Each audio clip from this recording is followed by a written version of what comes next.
Mutual Broadcasting System presents The Mysterious Traveler, written, produced, and directed by Robert A. Arthur and David Coben, and starring three of radio's foremost actors, Bert Morrison, Joyce Gordon, and Leon Jennings, in Fire in the Sky.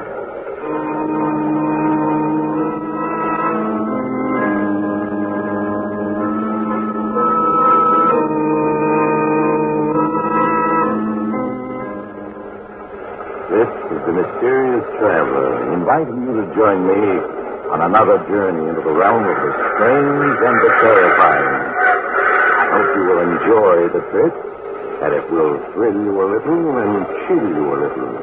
So settle back, get a good grip on your nerves, and be comfortable, if you can, as we join two young people who find themselves in the strangest situation human beings ever encountered. It's the story I call Fire in the Sky.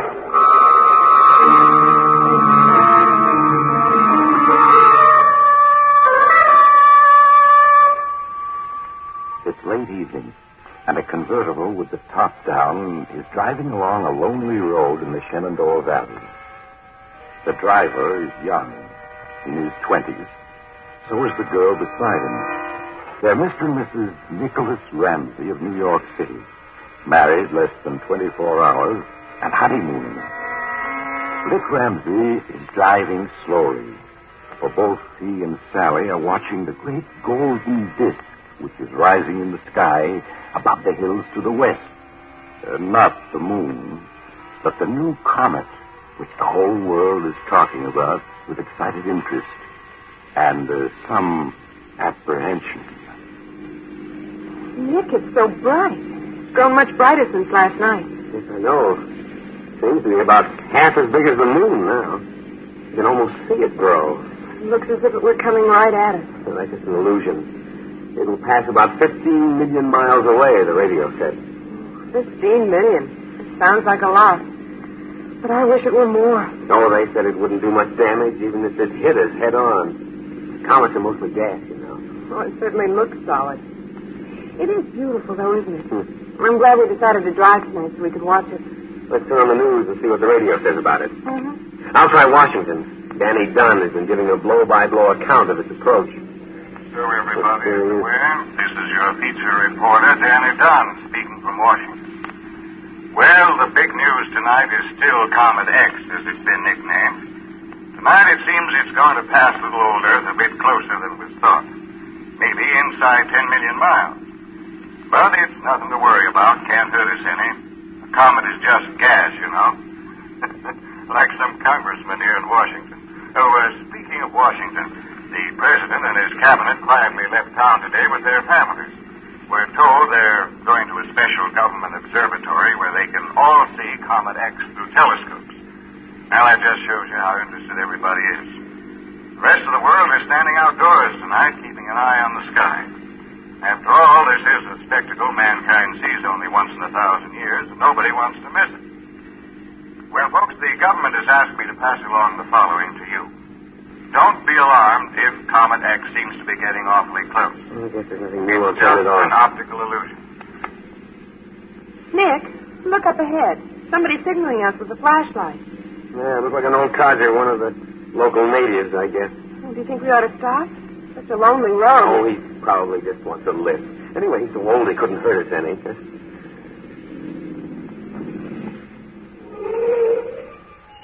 Hello, you want a lift? Oh, evening, folks. Mighty glad you come along. I need some help back.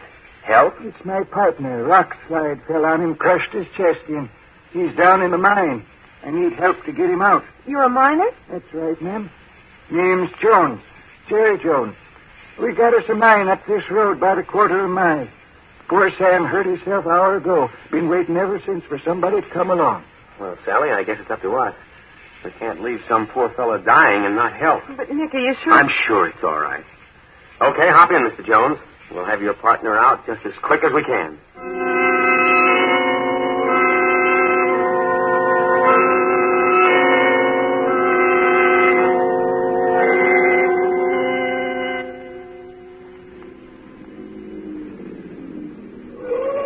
Here, folks.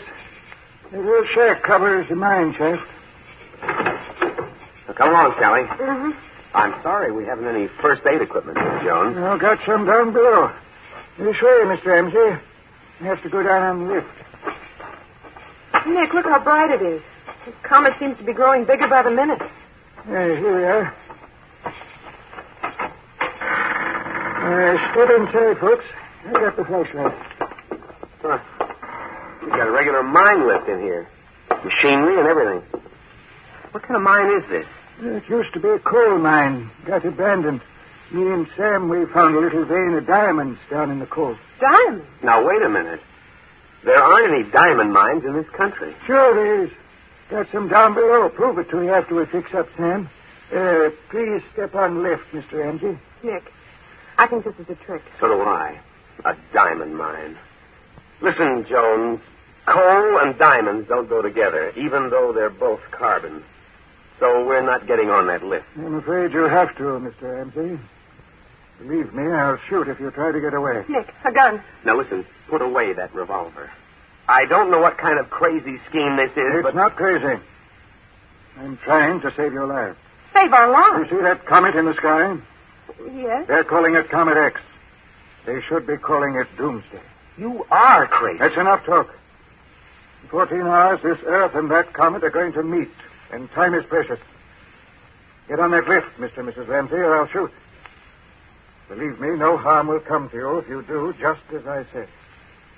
I guess we'd better do it, Sally. There's no use in arguing with a madman who has a gun.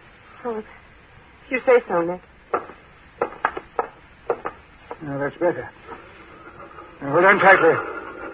Don't do anything foolish. You don't know how to operate this lift, and we have a 1,000-foot drop below us.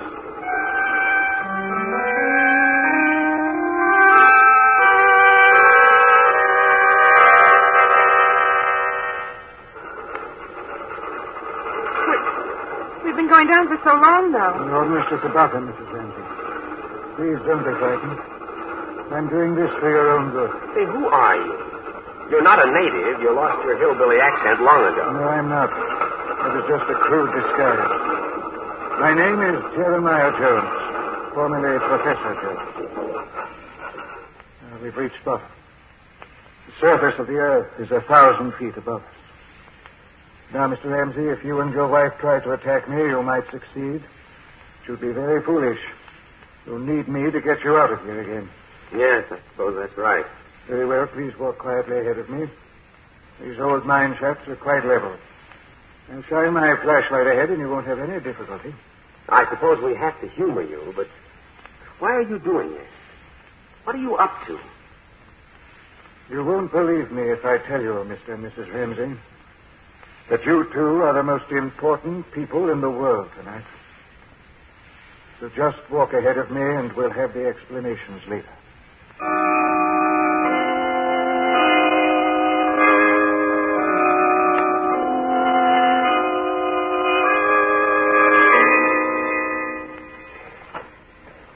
How much further is it? All these tunnels are winding and twisting. Nick, I'm completely lost. Listen, Jones, if that's your name, come to your senses. Take us back to the surface and we'll forget this happened. Careful, there's a door ahead of you. Oh, yes. Push it open and go in. Well, shine your flashlight inside. We can't see a thing. You'll find a light switch beside the door. Turn it on. Nick, he's closed the door. He's locking us in. Jones! Jones! Please, Mr. Ramsey. Turn on the light and just wait calmly. I'll be back. I have to go to the surface now to see if I can rescue anyone else. Jones! Jones! Oh, he's gone. Nick, I'm frightened. No, it'll be all right, Sally. I'm sure it will. Said there was a light switch, didn't he? Yes. Let's see if we can find it. It should be here beside the door. Maybe it's higher. There, I've got it. Good Lord. Nick, we're in a room. Completely furnished. Yeah. Chairs, tables, electric lights. There's even a radio. Through those archways, I can see a kitchen, another room. But this place is like a furnished apartment. 1,000 feet underground with walls of solid rock. And he's locked us in here. But why, Nick? Why? I don't know, Sally. I don't know. I guess we'll just have to wait and see.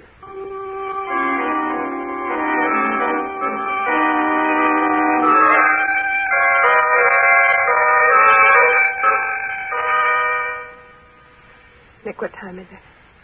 How long have we been down here? 2 a.m. We've been locked in here nearly 4 hours. Nick, it's crazy. He's a madman. He must be. I wonder.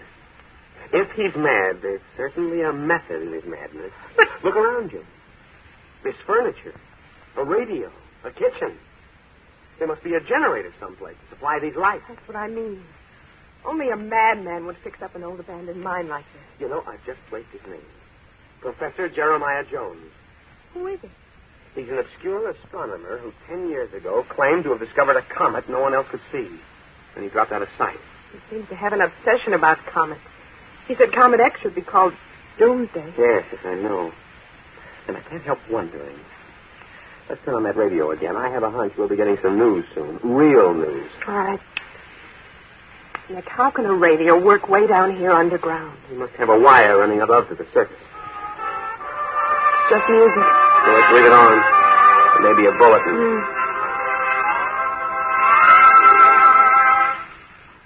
Hello, everybody. This is your special reporter, Danny Dunn, back with a very important bulletin. Nick. I've just come from a meeting at the Smithsonian Institute, and I have some last-minute news about our mysterious visitor, Comet X. He's leading up to something. Now, folks, I don't want to alarm you.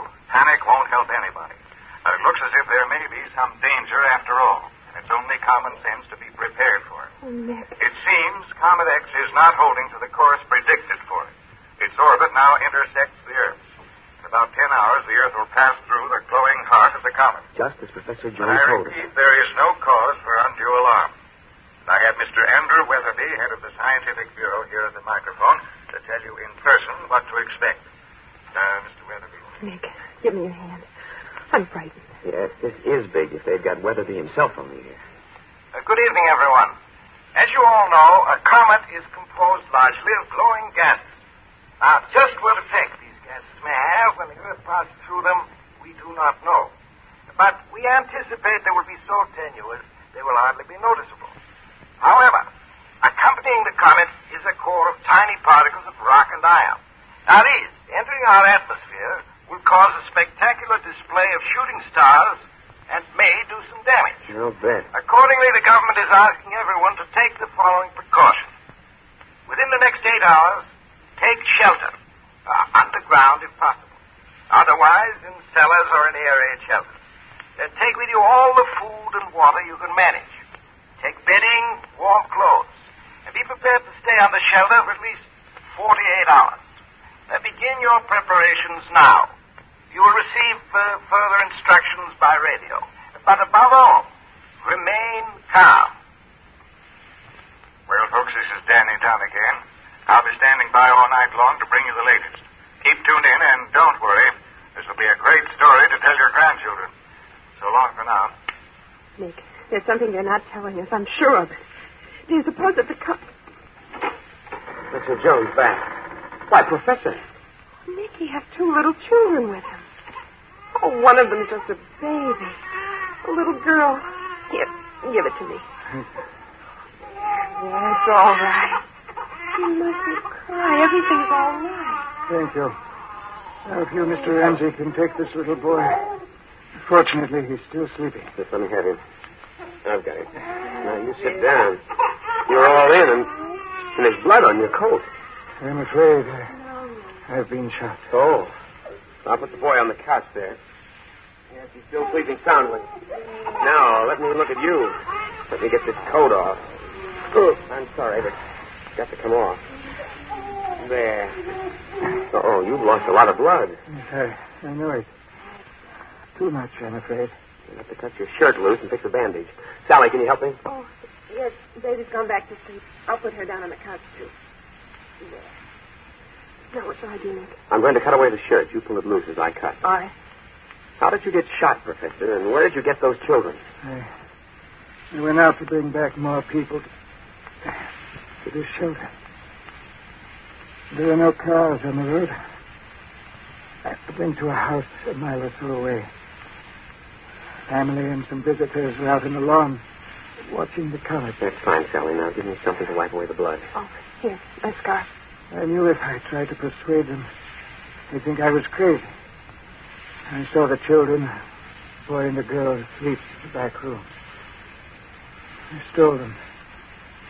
The baby woke up and cried. Somebody shot at me.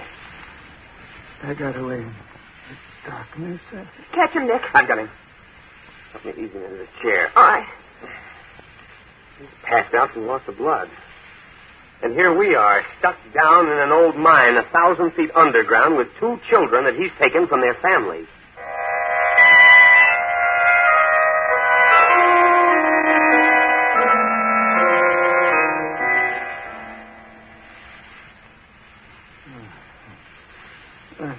Mr. Ramsey.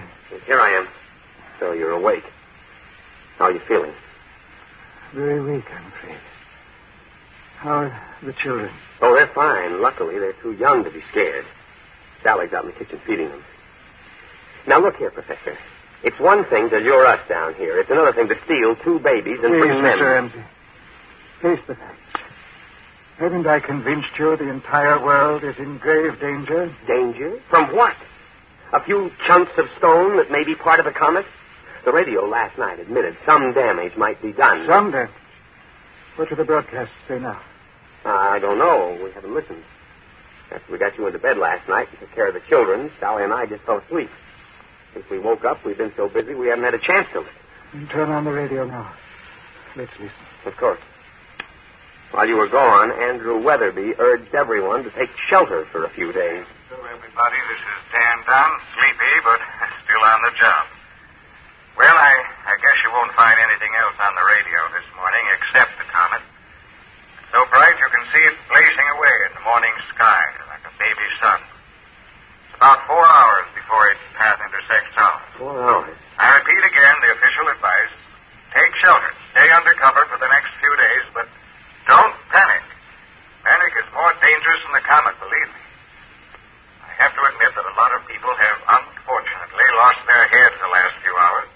Roads leading out of every city are clogged with refugees trying to get away. A good many people have been killed in the crush of crowds fleeing the cities.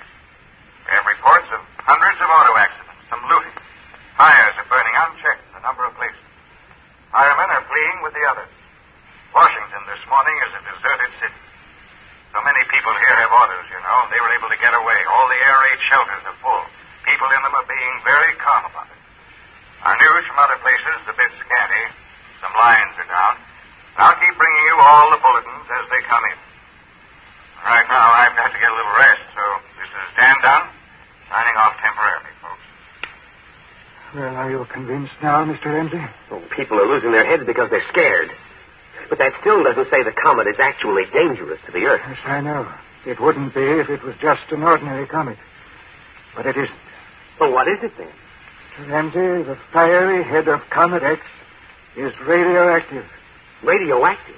It will envelop the world in a searing bath of atomic fire. In a dozen hours, civilization will have come to an end.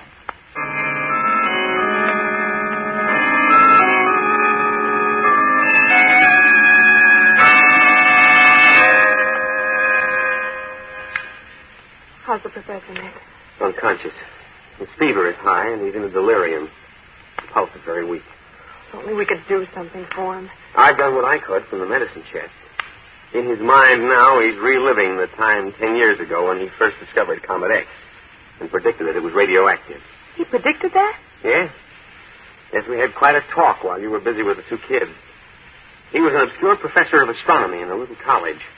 He found a speck of light wandering around in the sky, identified it as a comet, analyzed it as being radioactive, and predicted that on its next visit it would strike the Earth. And nobody believed him? Well, the comet had vanished by then. Everybody thought he'd imagined it. And when he claimed it was radioactive and would destroy civilization, that was too much. He was fired, he had a breakdown, and was in an institution for years. Oh, yes. Now I remember. I read something about it years ago. But the war was on, and people had other things to think about. Everybody forgot Professor Jones and the comet. You see, the atomic bomb hadn't been developed then, so the idea of an atomic comet was considered plain crazy. And now it's come true. Oh, Nick. Yeah. Well, let's turn the radio on again, see if Danny Dunn is still broadcasting. All right. What time is it? Well, my watch says 8. Must be 8 at night. No way to be sure way down here underground. Everybody, I don't guess there's much more I can say. We're broadcasting from the sub-basement of the building. There's about 6 of us locked in here. I don't know how much longer we can hold out. We haven't had any communication from outside Washington for the last hour. All wires are dead. Can't pick up any other radio broadcasts. Washington's a dead city now. It's a weird sight. We have a television camera hooked up on the roof. Shows all of the big government buildings outlined by a ghostly, greenish light. Luminous gas surrounding the head of Comet X.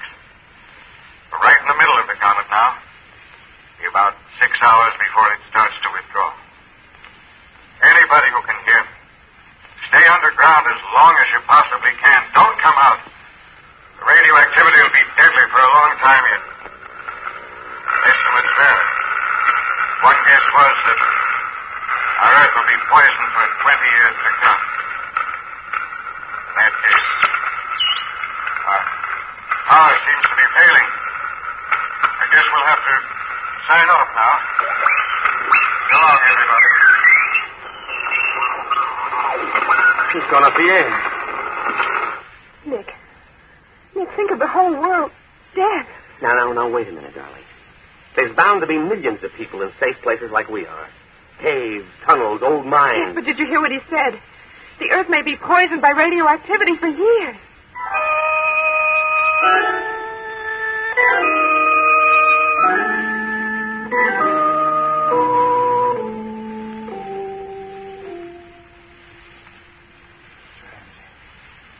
Ramsey. Yes, Professor?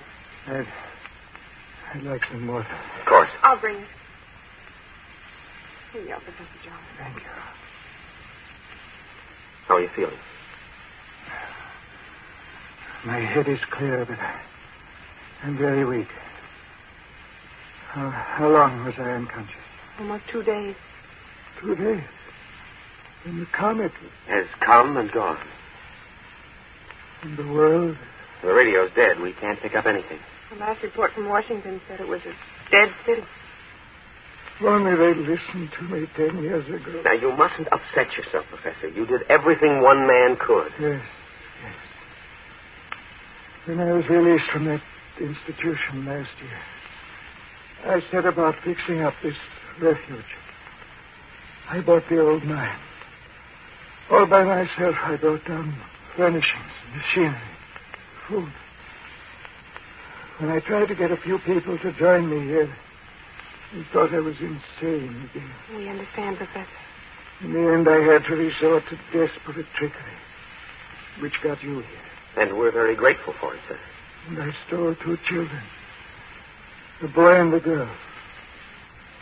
Out of the whole world, you 4 are all I saved. But there must be other people alive somewhere. Yes, of course, now. By the time the surface of the earth is livable again. Will it really be 20 years?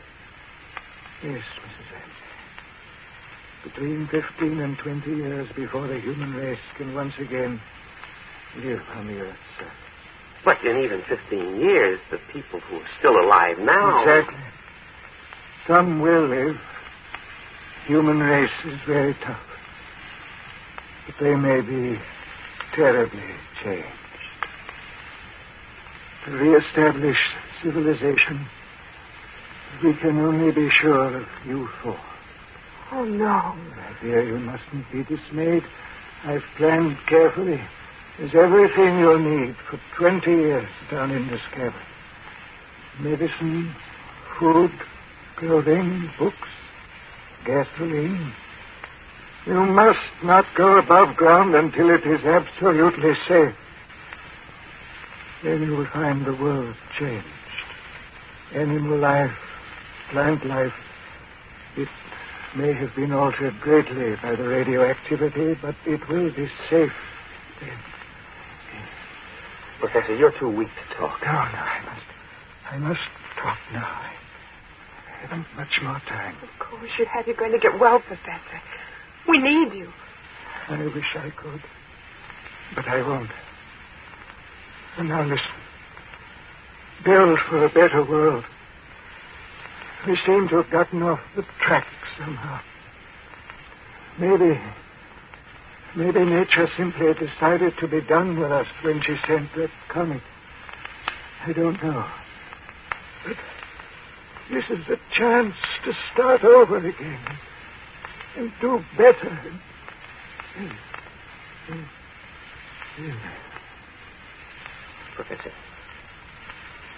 Professor Jones. Nick, he's not... I'm afraid he is. He's dead, darling. We're left. You and me. Down here 1,000 feet underground. We have to live here. 20 years or more. Oh, no, Nick, no. That you can't give way, Sally. We've got too much to do. Listen. This baby. Got to go to him. That's what I mean. We have to take good care of those kids. Yes, of course, Nick. Of course we do. And we'll have to give them names. We could call them Adam and Eve, but let's not. Suppose we just call them Johnny and Susie. Yes, Nick. All right, Susie. I'm coming. I'm coming.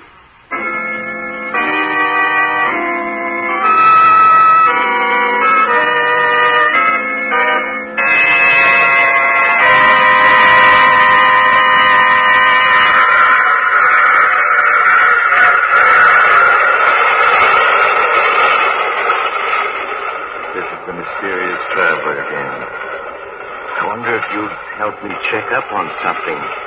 Would you just step outside and have a look at the sky? There's a speck of light up there, just to the right of the North Star. It wasn't there last night, and I was just wondering if you... Oh, but it couldn't be a comet. Of course not. And even if it is, I'm sure we're in no danger. Of course, if you'd like to know the location of a nice, deep cave... Oh, you have to get off here. I'm sorry. But I'm sure we'll meet again. I take this same train every week at this same time.